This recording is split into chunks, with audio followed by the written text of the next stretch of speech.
Hi, this is Katie. And I'm Sam. And this is Hope and Ever Since. And today is our Thankful Thursday.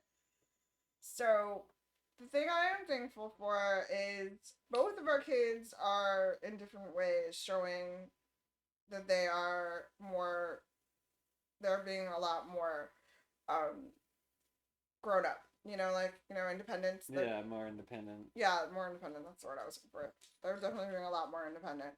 So one thing I've really been working on with Junebug is getting her to believe that she can do her homework on her own.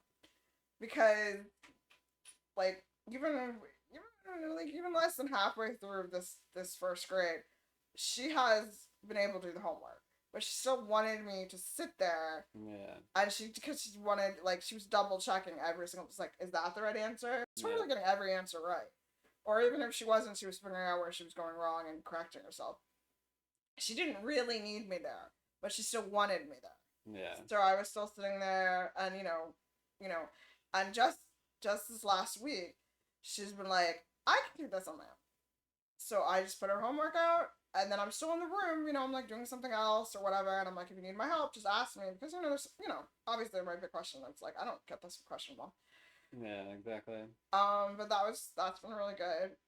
And then the other night, Lego, or son, these are not their names, by the way. Our son, Lego, I was putting him to bed, and I was like, okay, honey, now it's time to, close your eyes, and, then mommy's gonna go to her room. And he just looked at me and went, you can go to your room now.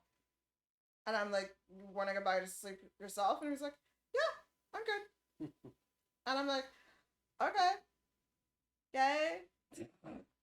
A little sad, but cool.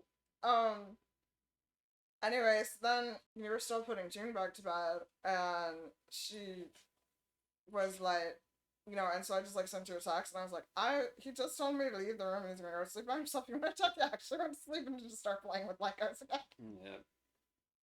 But apparently he did. He went to sleep, so go ahead. Exactly.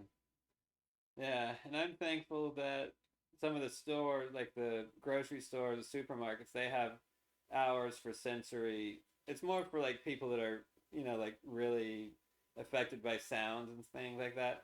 So they have hours that they don't have ads playing, they don't have music playing. It's really quiet.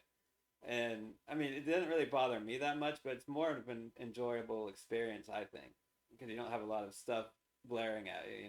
Yeah, so even if you don't have the sensor processing difficulties or your kids don't have autism or anything like that, you may just enjoy it because it's just more chill. Yeah, exactly.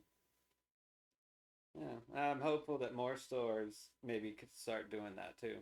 Well, I have seen stuff even just now we're coming up on Easter, and I've seen recreation things have said, we're going to do a special egg hunt. Yeah. Like the first egg hunt is sensory egg hunt.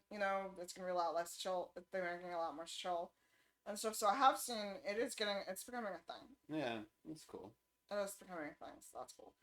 And yeah, I'm also more hopeful that well, it's hard as a mom, you're want your kids to grow up, you're excited about your kids growing up, and then you're sort of sad about them. Yeah. So I'm hopeful that they will get more independent as they're now reaching the age of 5 and 8. But at the same time, I'm also gonna be a little sad. Yeah. Yeah, cool. Alright, well, stay hopeful and thankful. Bye. Bye.